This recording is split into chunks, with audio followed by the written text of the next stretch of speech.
Hey everybody, well, welcome to another episode, and, well, in case you're wondering about the lighting, I am currently filming this episode at night. It's about 10:05 in the evening here. So with that out of the way, let me just get straight into the video. What makes Studio Ghibli movies so appealing? Anybody have an answer for me? Please? No? Well, it's not serious. I have a sort of theory on this, and I think it has a lot to do with, believe it or not, Disney. I'm just trying to think of how to explain this. I know they're two separate companies, so drawing comparisons between the two isn't really fair of me. But then again, you know, they're too similar in that they both aim more or less at family viewing. But I can't really not make comparisons. But I digress. Back to the topic. What makes Studio Ghibli movies so appealing, or what is, as the title of this video is called, the beauty of Ghibli. So, what makes them so appealing to me personally, and I think a lot of people will actually agree with me on this, the maturity that the Ghibli movies have. Remember what I said about the whole Disney comparisons thing? This is where that starts.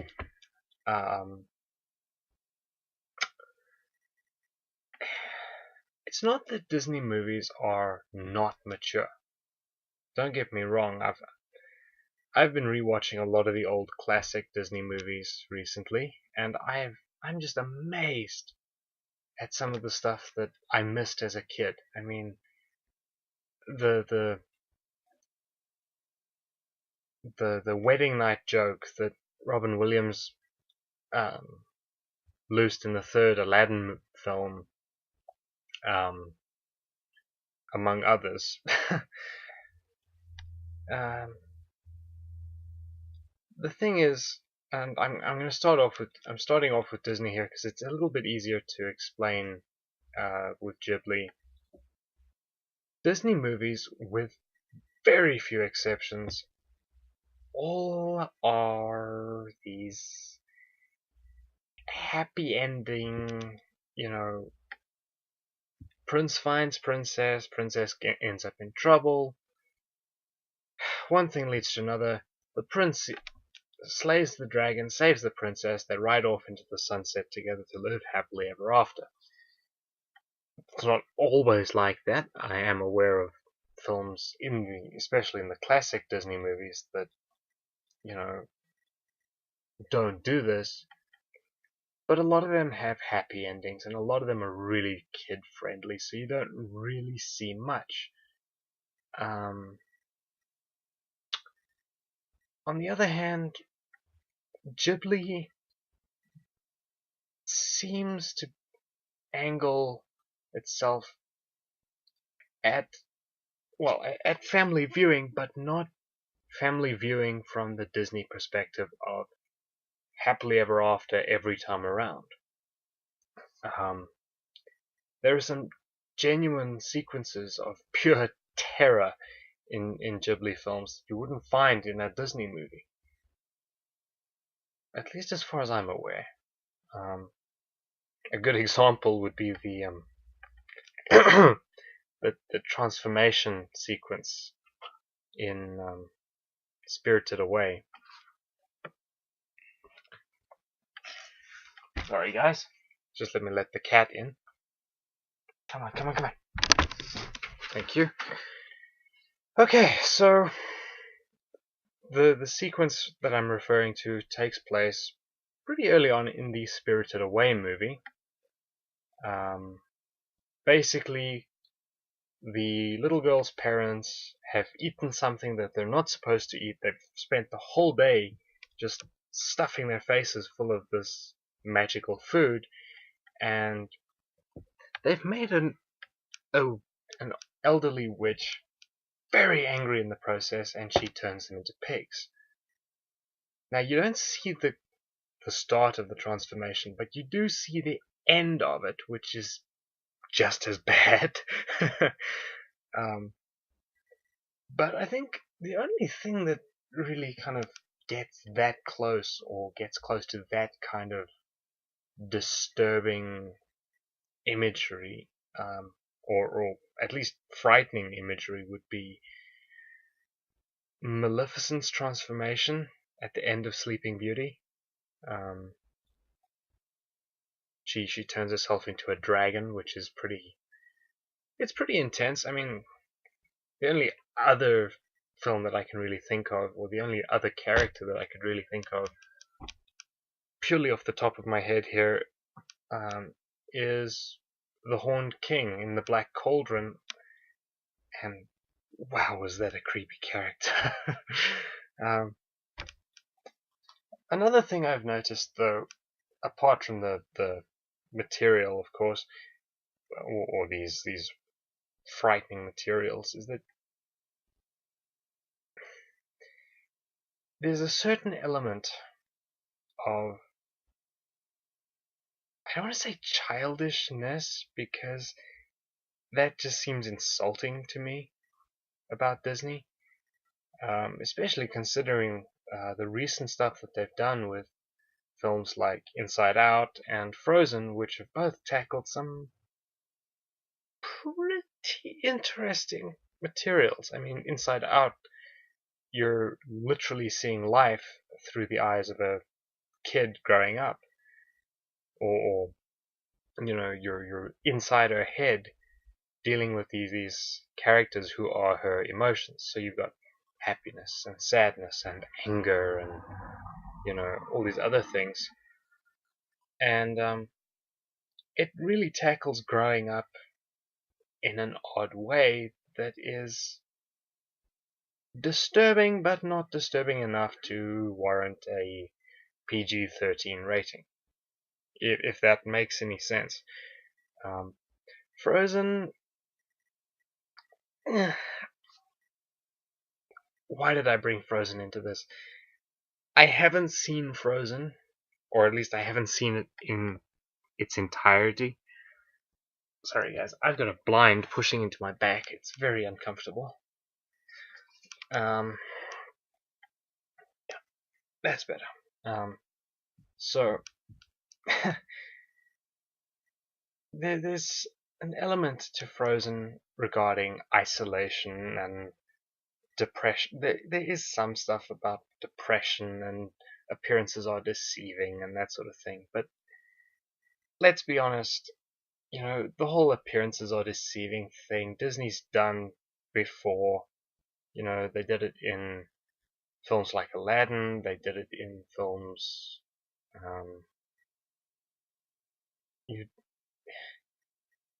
I honestly can't really think of a film right off the top of my head that dealt with it, you know, overtly. But the films like Aladdin had certain elements of that. Sleeping Beauty, to some extent, did the same thing. The princess is in disguise, or she's grown up as a peasant girl in the middle of the forest, so no one knows anything about her. So you don't know. From the fact that she was spirited away as a baby, that is the princess that you're looking at. But other characters don't know this, and they just sort of assume that the princess is just a peasant girl.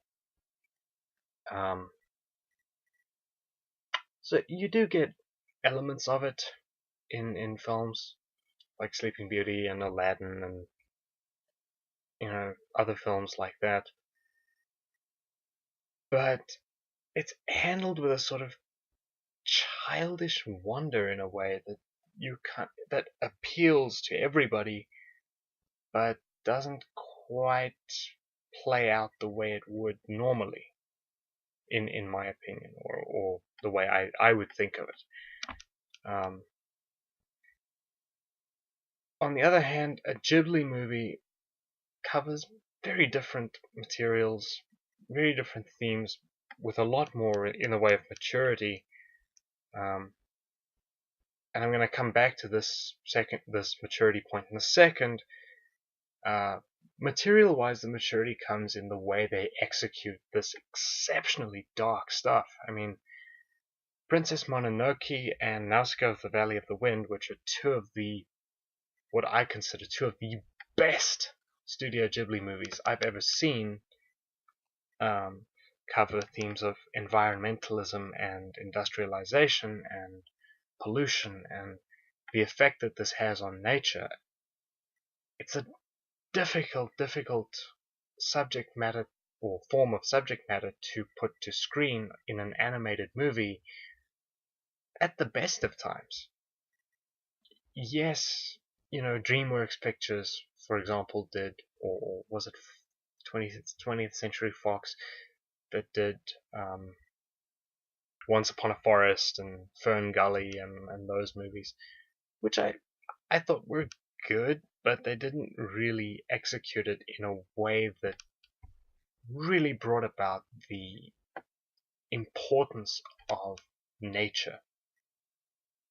And before anyone comments, I know that this is going all over the place. I really do.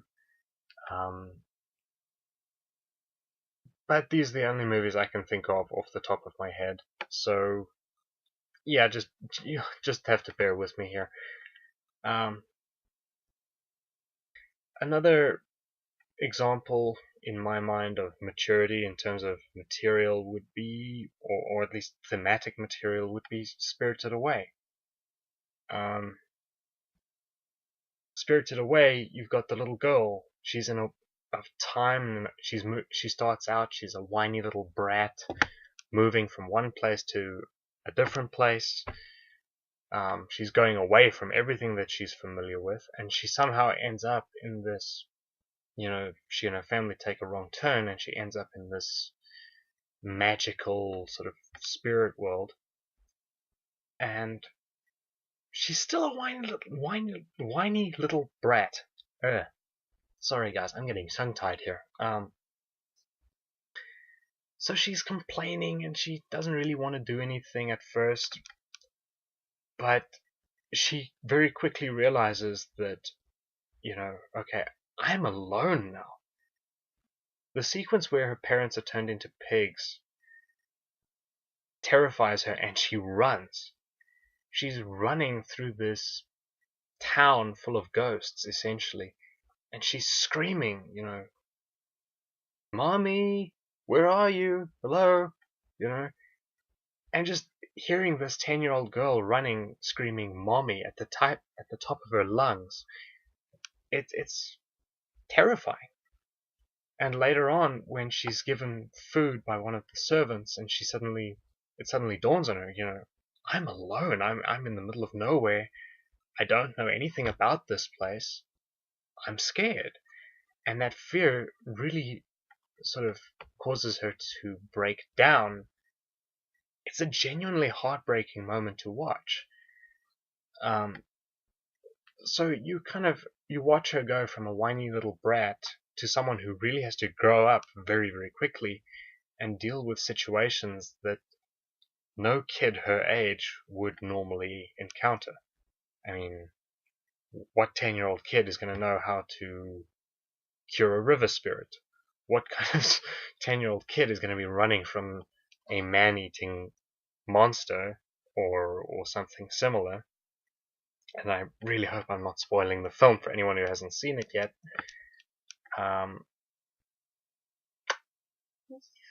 So there's an element of maturity to it. There's a lot of it's a lot darker than what Disney did with Inside Out, in my opinion. Yes, I have seen it, but to me it was just another forgettable CGI movie. There was some good stuff in it, some bad stuff, but ultimately it didn't stick with me the way Spirited Away did. Um, both films tackle the subject of a kid having to grow up, but where Inside Out showcases it as actual emotions, as the emotions being characters like anger and happiness, or joy, as she's called in the film, and fear and that kind of thing. It's done in a way that everybody is sort of quirky. They don't have this sort of there's an element, a quirkiness to the characters and to the film as a whole that really keeps it from touching on that darker side, or that fear of I'm on my own and I'm now forced into doing these things if I want to um, stay the way I am. If I want to survive in this strange place, then I have to grow up. And that's just the way it is. So, you know, and if you need more evidence of more mature content, here's a real brain bender that's really gonna, if you haven't seen this film, I can guarantee you it will break your heart. Grave of the Fireflies. Okay, how can I explain this? This is one of the Studio Ghibli movies that Hayao Miyazaki had nothing to do with. As far as I'm aware, I think he was one of the producers on the film, but that was about it. He didn't do the animation, he didn't do anything with the story, he didn't direct the film. The film was in fact directed by the late great Satoshi Kon and focused on these two kids, Seita and Seiko, I think their names were, or Tsukiko or something like that. And it's the last days of World War II. Whoops, sorry guys, shaking the camera a little bit here. Last days of World War II in Japan, and these kids end up losing their parents, so that they end up as orphans in war-torn Japan in the last days of World War II. So they're outrunning, the war ends, and they suddenly have to go through this wasteland that they used to call home, basically, doing whatever they can to stay alive. And from what I understand, it's not really an anti-war movie, although the film focuses mostly on the effects of war on civilians. So you see people who have been caught in blitz attacks, in aerial bombings, which is how the kid's mom ends up dying. You see the effect of the rationing and how everybody only gets a small portion of food. You also get to see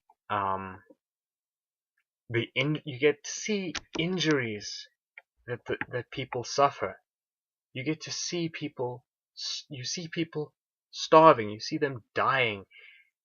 Both of the kids in this film, these two orphans that we watch, and this is a huge spoiler, they both die in the film. The scene with the little girl dying destroyed me. It absolutely, it was heartbreaking. I had to stop the film and, go get a cup of coffee and take a few deep breaths before I could start it again. And then they made it even worse by showing a montage I think it's towards the end of the film, where you see the little girl, or rather the little girl's spirit, I guess, doing little girl things. She's playing on a swing, she's, pretending to march, she's standing there with a blasted frying pan on her head saluting. Um, and I mean, bear in mind, this was a film made in 1988, and to my knowledge, the only film that has come to material or to disturbing stuff like this in Disney's line, in any other studio's line really, is and I know I'm going to get flack for this, The Black Cauldron. Not because of the whole war thing, but because it's dark and disturbing imagery and that sort of stuff. The overarching thing of how war affects civilians, it's a truly heartbreaking movie to watch. And I've yet to see a Disney film that takes this material, this sort of material, and make a movie out of it.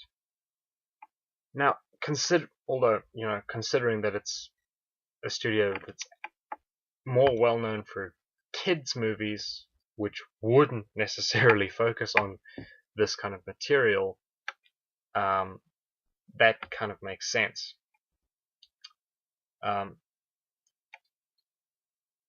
Now, remember what I said about maturity? It's not just about the content, it's about the approach. Okay? Let's go back to Inside Out for a second. We're looking at the emotions of a kid growing up. Okay? So we're looking at life through her eyes and we're seeing, okay, this makes her happy, this makes her sad, this makes her afraid, this makes her angry, and we're in this sort of, her brain is like depicted as this control room, I guess, where as she's experiencing emotions, those emotions go to this big control panel and they're, doing all of these, they manipulate this panels so that she expresses herself in her world. It's a good approach. It's a really good approach to a scary subject. Growing up is terrifying, and you have to grow up, and that is kind of a scary subject. So I like this approach because you're looking at it through her perspective and you're actually experiencing it with her. On the other hand, if you're watching a film like Spirited Away, which is similar in that it tackles the subject of growing up, well, albeit through a different means, Spirited Away, in my opinion, approaches it in a way that's a lot darker. At least in Inside Out, the character of Riley, the girl, actually has people to interact with. Now, don't get me wrong, Chihiro has the same thing in Spirited Away, but for the most part, she's on her own. She is the only one from her world in this magical spirit world, and the only other human there has been there for so long that, she knows only the name that she's been given, although that's never fully stated. At the same time, though, she is, I'm not even exaggerating this, she's pretty much alone. She's surrounded by some really grotesque characters, and it scares her, and she has to sort of grow up in that people are no longer willing to tolerate her whining and her complaining, and she suddenly has to work, in this bathhouse, which entails a lot of physical labor. So she actually gets to experience life, I guess, in a way that's a lot different, that's much different from, or very, I should say very different from the way Riley experienced it.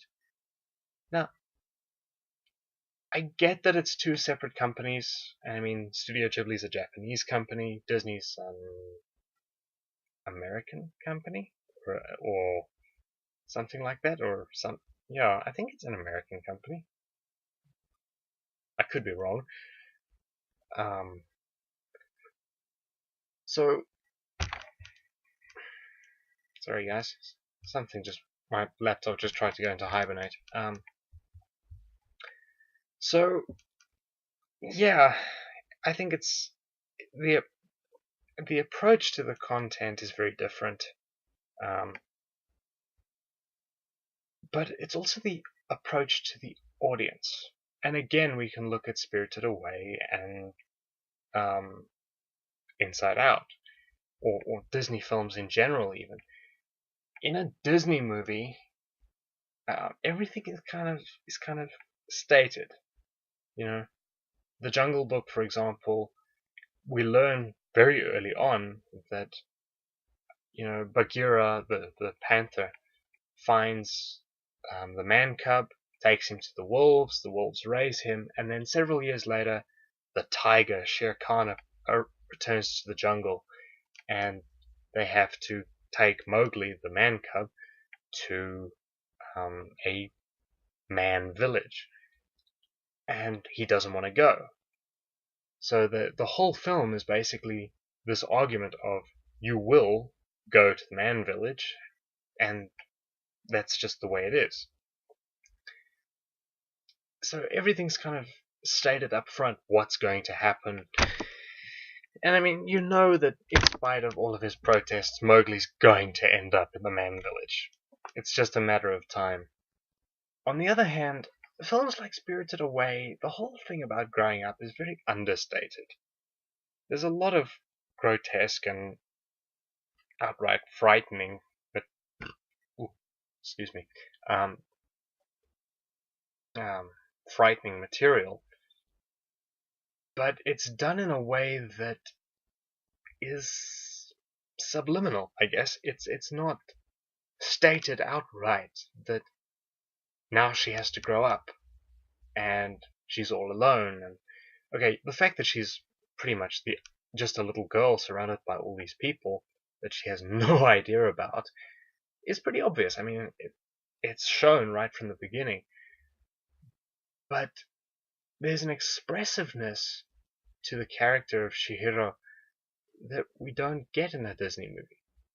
In a Disney movie, you see the eyes move, and you see the nose, and the cheeks, and the mouth, and everything's moving. But it's moving in very much the same way in every film. With very few exceptions, the faces in Disney movies are not really that expressive, or as expressive, um, as a Studio Ghibli character's face would be. Because now we're seeing realistic tears, for example. We're seeing the way her nose is wrinkling. Chihiro in Spirited Away looks and acts like an actual 10-year-old girl. And that's because Hayao Miyazaki actually observed the behavior of a 10-year-old girl while he was making the movie. So, it's kind of hard that it's almost impossible for her not to act like a real life 10-year-old would act. A lot of the sort of messaging and everything is portrayed through her eyes. So we see her eyes moving, and we can actually see the wheels in her head are turning while she's processing all of this new information.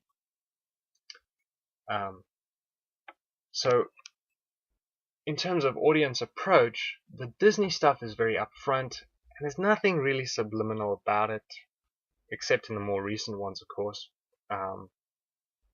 But even then, it's kind of stated, and it's fairly obvious what they're trying to get across.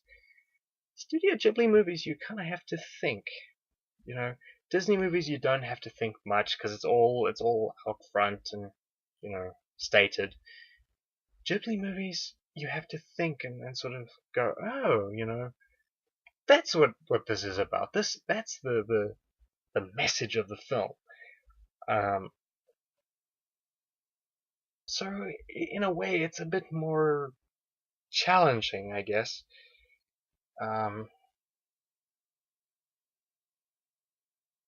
So I guess the simple layman's terms explanation would be Ghibli doesn't talk down to the audience. Um, they actually treat the audience, even the kids, are treated more like adults and actually given material that they have to think about, um, as opposed to just stating everything outright.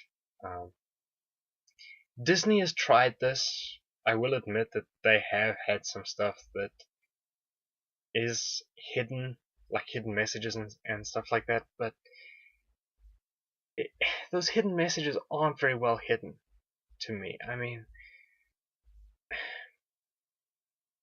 you look at films like Inside Out and um, Sleeping Beauty and those kinds of things, and the themes are all, you know, they're trying so hard to be subliminal and to be, you know, out there and saying, okay, well, you know, our audience can actually think. And I mean, they do, to their credit, make an effort to say, well, we don't have to tell them everything. I mean, they can sort of figure it out. Um, it's just that, to me, you know, it's not done very well. And so they kind of just dispense with it because, let's be honest, a lot of Disney movies are watched primarily by children who are between the ages of, I don't know, 6 and 12, you know? Everybody watches them, but the primary audience is generally kids aged 10 and younger. So they're not really going to be paying attention to the subliminal stuff. They're going to be looking at what's on the screen and enjoying it for what they're seeing.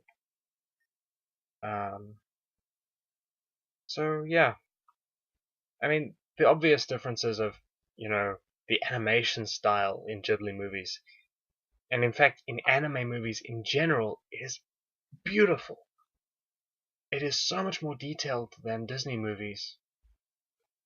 Um, well, traditional Disney movies, the sort of hand-drawn stuff. But that's to be expected. It's two different cultures, and we can't, you know, we can't expect them to agree with or to do things the same way. So I guess I've kind of gone off on a tangent here. I am aware of that, believe it or not. But to be honest, I guess that the beauty of it, I mean, you can look at the animation and everything and say, well, it's beautiful because of its artwork and its music and its stories and so on. And yes, you'd be right. You'd be absolutely right. But I think personally that it's this mentality that they go into the film with of saying, okay, we don't need to tell our audience everything.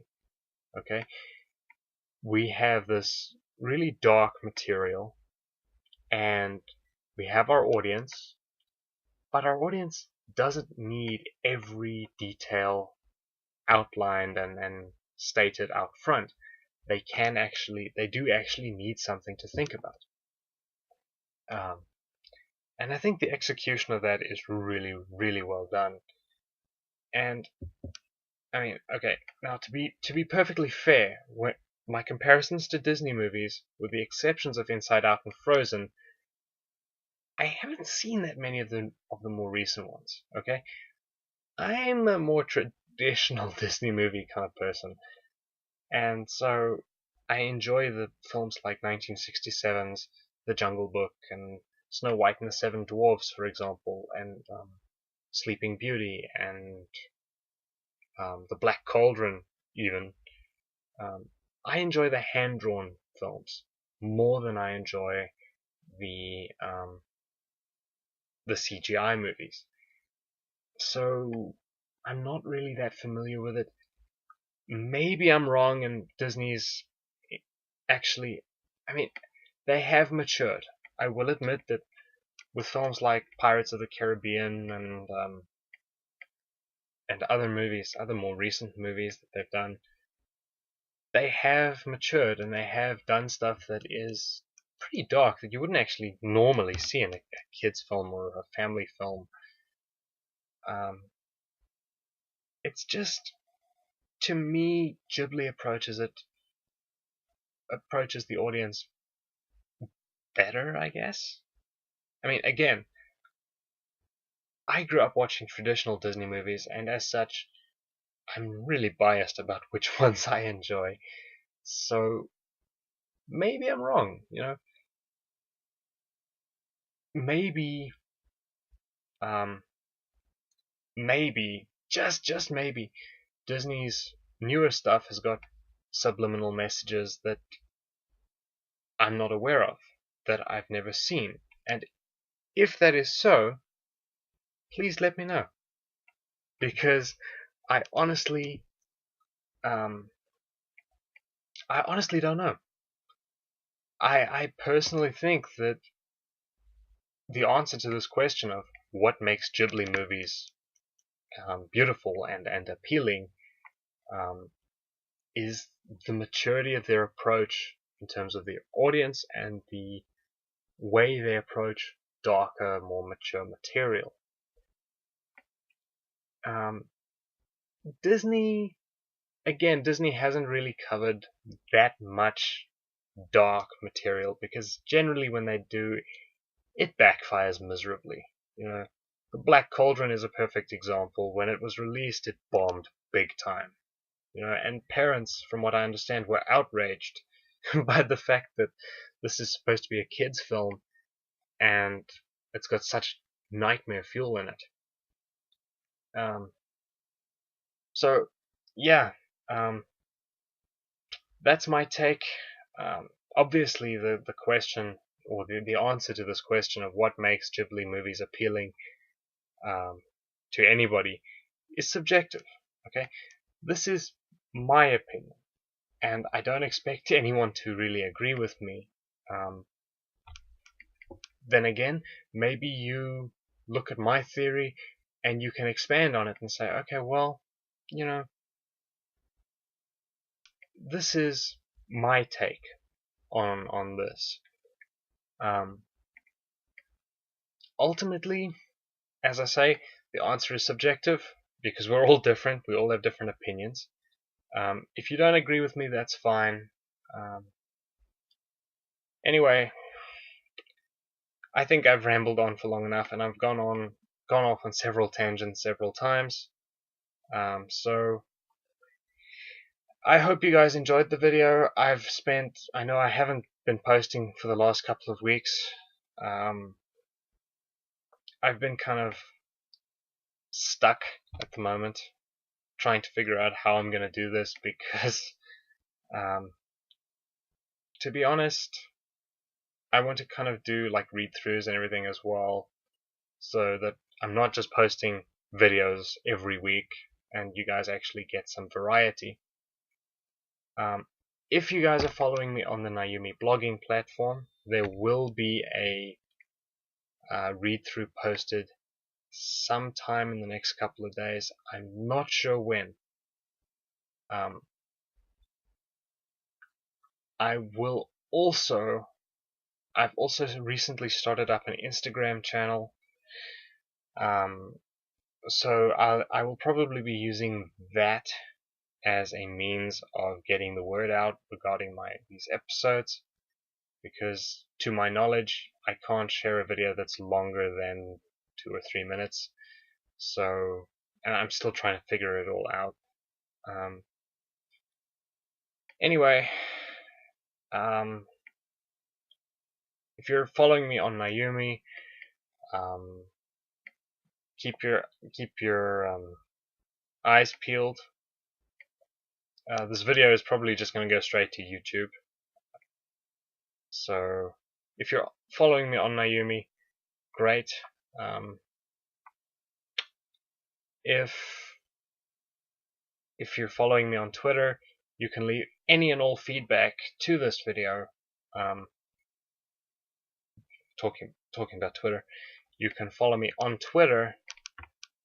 You know, I don't know why I do this. I don't know why I raise my hand every time I say this. You guys can follow me on Twitter. Leave a tweet about your theory about it, or what you consider to be like the bare bones reason why this, why Ghibli movies are appealing. And you can also leave a comment on the video, or you can, if you want to, you can wait for the read-through to come up on Mayumi.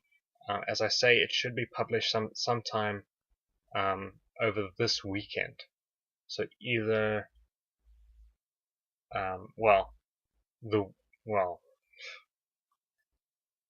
either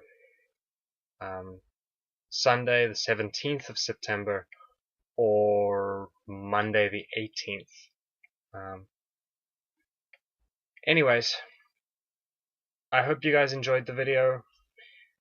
Leave a comment, tell me what you thought, either on the video itself, on YouTube, on the Mayumi read-through when that comes out, or, you know, go to my Twitter page, at Anime Crazy Nut. I will put it, the link is there. Leave a tweet telling me what you thought, and you could even go to my Instagram thing. The link is, well, it'll be somewhere on the screen. You guys can send me, I'm sure you guys can that you can send messages on Instagram. I just have to figure out how. Anyway, you guys can let me know on Instagram as well what you thought.